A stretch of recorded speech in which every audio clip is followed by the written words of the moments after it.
punishment in the dojo before they go fight, then it adds up. It's going to add up. I mean, all this. Hey, Dave, there was an article once, I agree a lot, before you used to run usually a half a marathon to prepare for fight, you said, now when you were older, you had to go usually 1 or 2 miles and run, that's it, right? Less is more. There's an article. Really? Yeah. You were saying that you used to do a half a marathon. Well, you know, Muhammad Ali, who's a big fan, I'm a big fan of him, used to say, I can still do what I used to, but now I got to make an appointment. Just think ahead. Wow. Less training, preparation, sleep, eat right. And that's what we have to do at the advanced years. But you know what? To tell you the truth, right now, I have not changed. You look good, man. You look fighting weight. I have not changed because, again, if the mind, see, especially when people say, I retired, they said, you retired? I said, I retired nothing. I said, I just changed occupation, man. I'm still doing what I was doing back then. Yeah, because the moment the word you say, I retire, your brain, you turn your life force off. So for somewhere around, you just unplug. And for some reason, because just the word I retire means I don't have to do it no more. I don't have to look good, I don't have to parents, I don't have to. I noticed that. I say, you know, that word is not in the vocabulary. I don't understand that word. I think I might adopt that same attitude too. I'm retired. Absolutely. Because to me, I'm still doing what I was doing at 20. Why? Maybe not as fast, but I'm still doing it. The reason for it is because I can. And that's the only reason why I do it, because I can. Is when I can't do it no more, that's another story. But I still can do it, and as long as I can, I will be doing it. I'm still running and doing it. It's nice. Knees okay, hips, lower back, everything feels good for me too. I mean, you know what, I truly have been blessed. You know, my mother had taught me at a young age, when I get any type of damage, kill it right there and then. So even if I got bruised, I go and get a spoon, put it in the refrigerator, get some Vaseline, and move that out. I always did it to this day. Yeah. So I never had a chance to allow it to say, I'm tough, I can handle it, don't worry about it. Yeah, if I'm hurting, I want to take care of it. Because, you know, a lot of the guys, they put numbing spray. No, I said, no. I want to feel if I'm hurt, so I want to protect it. Yeah. I want to protect it. Sometimes you get that painkiller and then you just mess it up worse. It's there for a reason. It's one year. Don't do it. Painkillers, they don't work well, and it's bad for the stomach too. Not only that, but it turns the pain mechanism from where it is to your brain. It cuts it off. And in that, there's still trauma going on. And you're doing not only more damage, what happens in the memory bank, you're actually teaching your body. And pretty soon, it starts to get to a point where you start to compensate on one side. Why? Because you're starting to realize it's adding up. You know, I just never gave it a chance. I jumped on it right there and then. To this day, I am still, anytime, I don't care what it is. If I get hit and I get a little swat, I go right there. Take care of it. Automatic, right there and then. To this day, right now, I will still work on the healing process. You put the spoon in the refrigerator and then you just put Vaseline, and then from there, you push away so that way the Vaseline doesn't stick to your skin. I mean, so the spoon won't stick to your skin. But what it does, it circulates the blood. Yeah. And it circulates everything, and then pretty soon it's back again. And the healing process is fast. So I mean, that's why people use the whirlpool. It stimulates, it hits the injury, and it stimulates the circulation. Yeah, but see, the only problem is when you put heat, it expands. Anytime you put heat on something, it expands. And when you tell you expand, automatically, then that's when you automatically start to have more pain because it's expanding. Your best bet, even with burns and anything, ice. Always ice is the first thing you put, no matter what.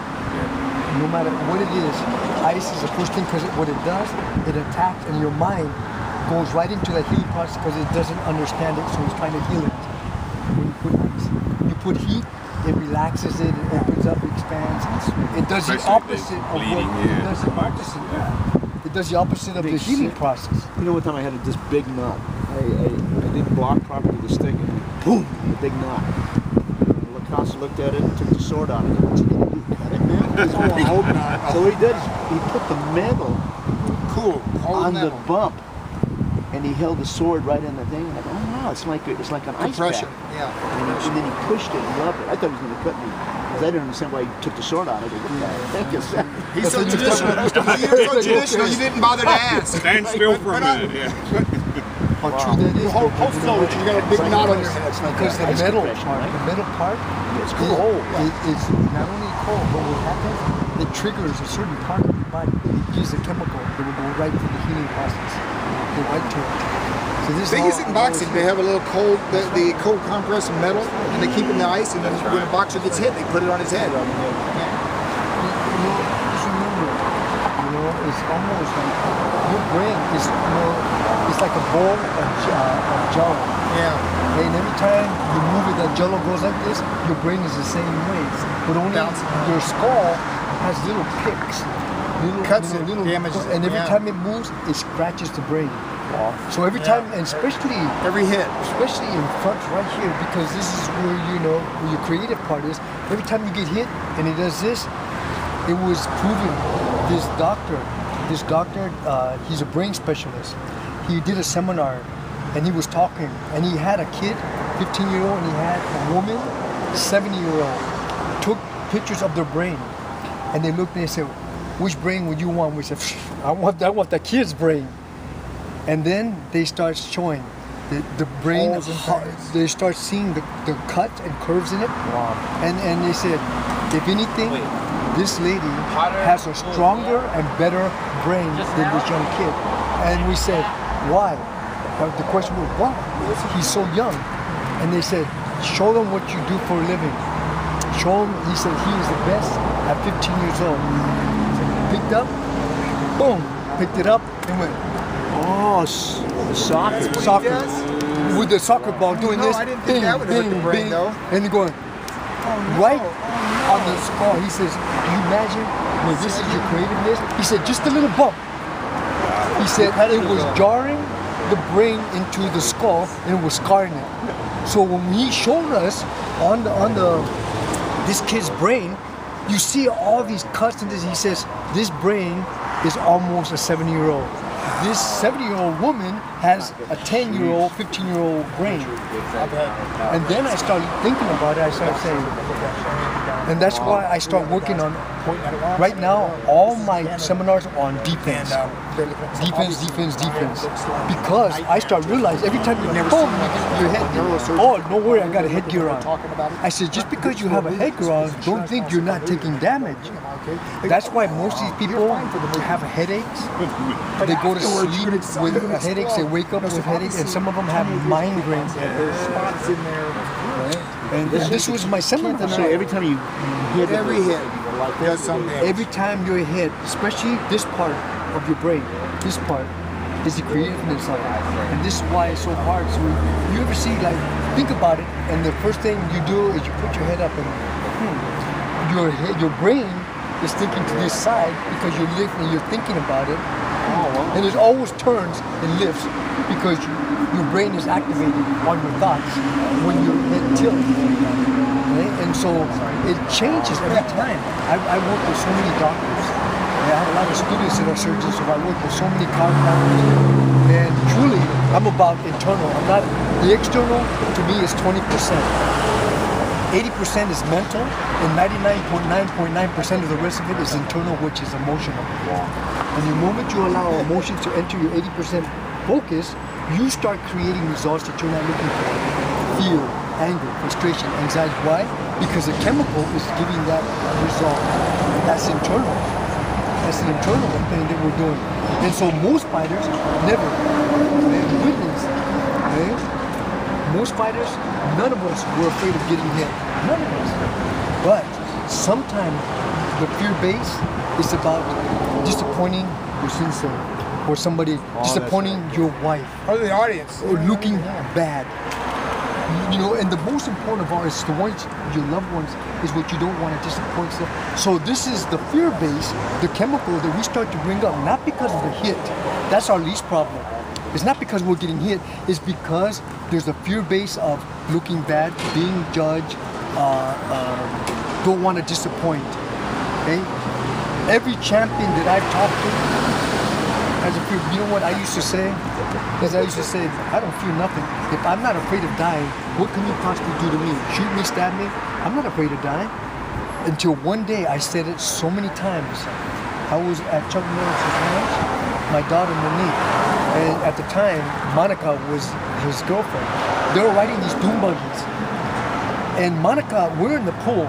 Chuck, myself, my wife, we're all in the pool.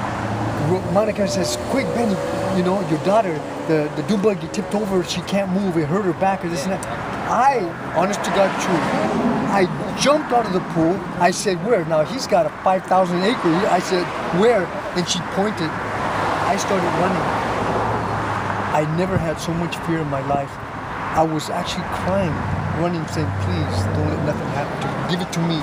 Let me, have the pain." And I had so much fear running to her. I saw her at a distance, and she saw me. She said, "Dad, my back." And I just said, "Please, allow me to take the pain." I touched her toes, and I said, "Can you feel them?" She said, "Yes." I said, I put my hand on her thigh. I said, "Can you feel my hand?" She said, "Yes." I put my hand on her glutes. I said, "Can you feel it?" She said, by then, these days, when people say, "Do you feel?" I said, "Absolutely." I fear what I have no control of, especially with people that are in pain, that I love, that I care about, and I can't do nothing about it. I do have that fear. I have that fear base that there's nothing I can do and I'm helpless. It's the worst thing about being hit, stabbed, whatever. Okay. That's my you, you'll take it. That's my not our use. children. Yeah. But no, not our because children. because that love base you have for them, and there's nothing you can do about it. Truly, I feel that. And so I recognize that my teachings, it's about the internal. It's about turning yourself inside out. Can you look at yourself? Because most people, listen to this. If I ask you, do you fear yourself? Just the word, do you fear yourself? What would you say? No. What would you say? No. What would you say? Think of what you said. Okay, so let me ask you another way. Do you fear your anger? Do you fear disappointed? Do you fear not having control? Do you fear? I'm sure you can come up with some too. Oh yeah. My point I'm making is, do you fear yourself? Means it's about you. Do you fear yourself? And if you do, then there's a healing process going in with yourself.